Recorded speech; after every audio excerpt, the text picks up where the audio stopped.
Hi guys, in this tutorial I'm going to show you how to perform a simple lower leg service on a standard suspension fork. This particular fork's a Fox 34. It applies to pretty much all the forks on the market. You'll find it easy to perform this if you've got some sort of a work stand to grip your fork into before you get started. Okay, so first steps, tools needed. Right, you're going to need, for this particular Fox, 34s, 36s, 38s, you're going to need a socket, 15mm socket and a 10mm socket. Hammer, to use the nylon side of the hammer. Don't use the metal side of your hammer on any of your fork parts or you'll damage them.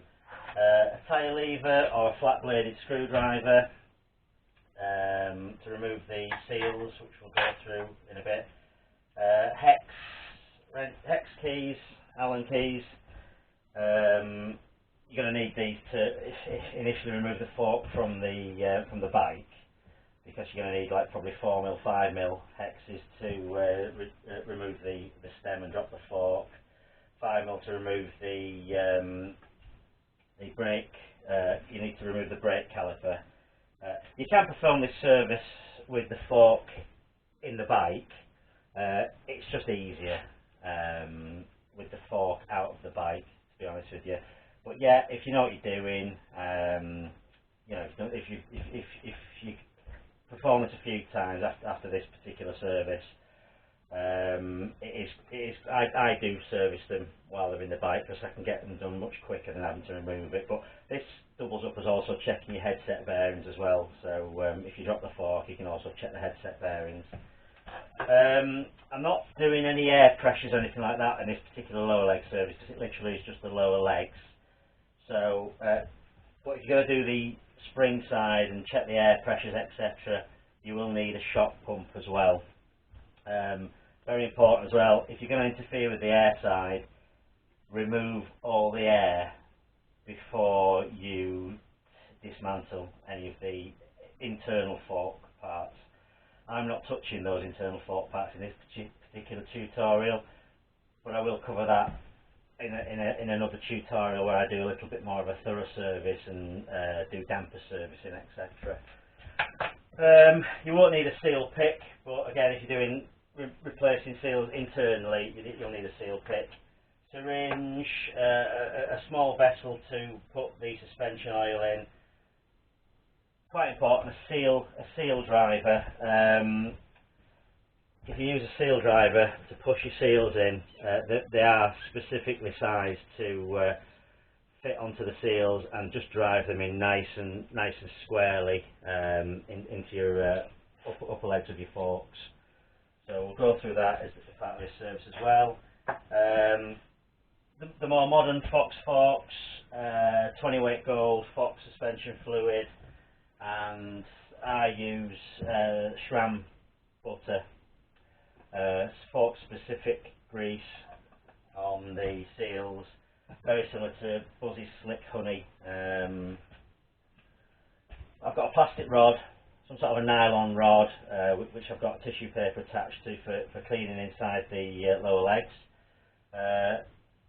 Just try to use something like plastic, something that's softer than the fork itself, because you're less likely to cause any internal scratches and damage or whatever if you use something that's made of a softer material. You're going to need a drip tray to catch the oil that comes out of the lower legs. Once we drop the lower legs from the uppers, and you're going to need quite a bit of paper towel or whatever type of rag you like using, lint free, that doesn't leave any sort of bits of tissue and stuff on there is best. Isopropyl alcohol, I always find the best degreasing solution, dead cheap as well. Okay, so yeah, first steps is we get the fork in a stand and invert the fork just off the horizontal, so that when we do remove these lower leg nuts, the oil doesn't just come flooding straight out. Before we get our grip tray ready, we need to remove the rebound adjust knob, 2mm Allen key to remove that, to expose the 15mm nut, which is on the, so you've got the 15mm nut on the damper side of the fork, 10mm nut on the air spring side of the fork. Undo the 3 or 4 turns, undo the damper side, 3 or 4 turns, so not fully off the threads, and then there is a specific, Fox do a specific tool to drive these internal shafts off the lowers, but to be honest with you, you can save yourself a bit of cash. You're not going to do any damage by just reusing the socket onto the nuts. I mean, you can hit the spring side nut directly, but it's just a bit easier to hit it with the socket on. You can't do the damper side because you've got the rebound adjust here. So if you hit that, you could cause some damage. You don't want to be damaging that. Let's just get this a little bit higher. There we go. So yeah, put the 15mm socket back on the nuts. Just a strike. You can normally, when you've got these freed, the shaft, you can only push them in by hand. You don't push them by hand. Just give it another strike. That's loose now, so that's come away. So I can remove that nut now fully. The old crush washers on there as well. You can discard that because you get new crush washers in your seal kits. The 10mm side, push that. That's come loose anyway.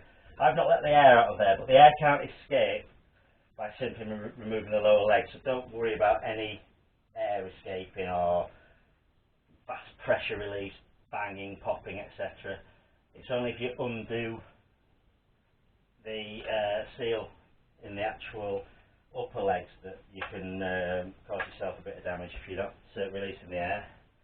Okay, so just set your socket to one side. Don't need the hammer. You don't need the hammer again for this particular task. That's it, done and dusted. Right, I'm just going to get the drip tray ready. I'm going to drop this.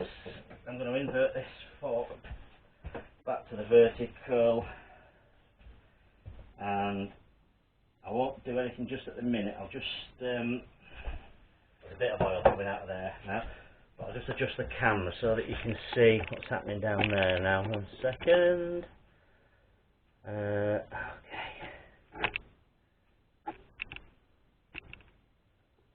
So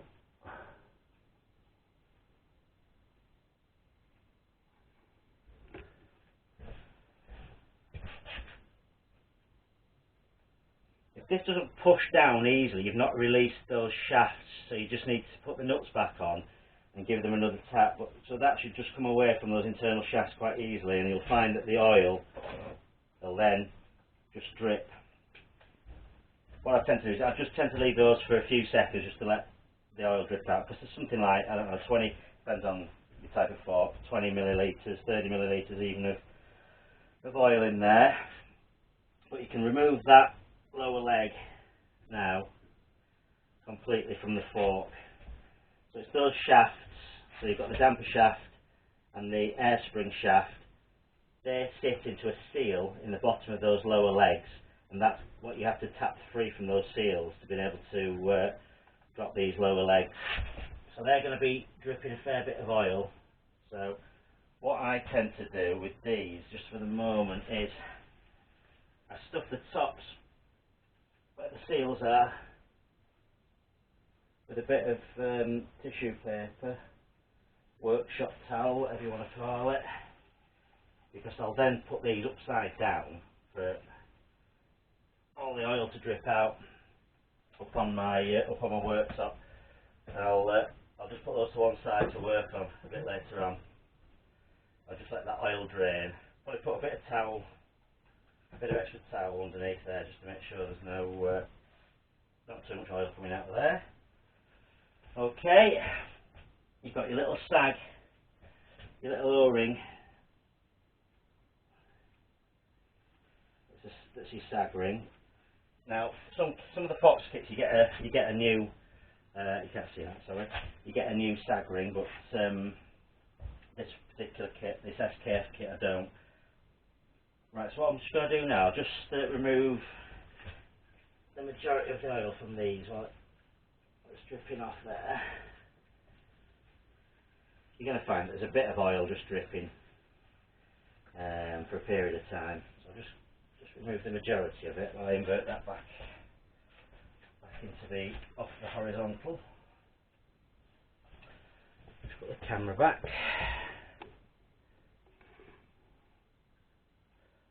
Okay.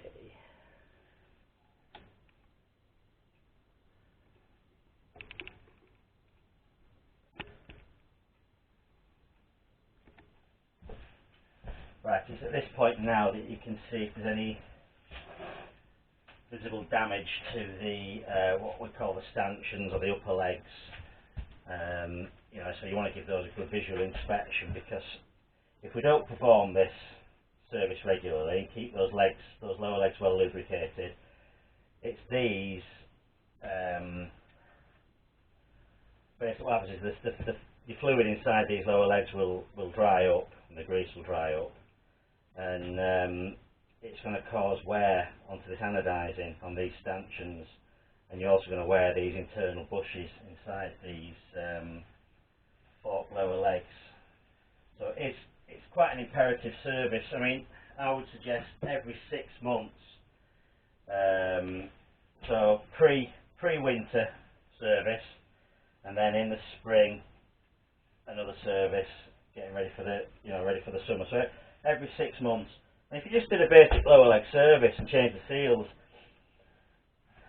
the seal dampers these days can tend to last for donkey's years, and it's quite a thorough service anyway if you were going to strip those down, so you don't really need to be interfering with the dampers.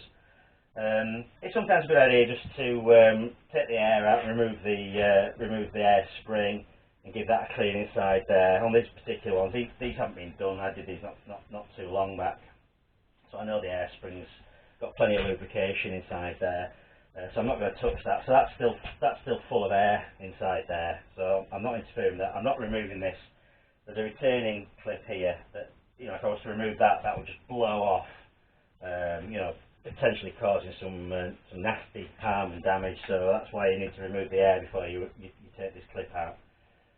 Okay, right. I'm going to just keep those forks fixed in there, because I tend to then just give these a spray. Give everything a spray with isopropyl alcohol. Get your paper towel.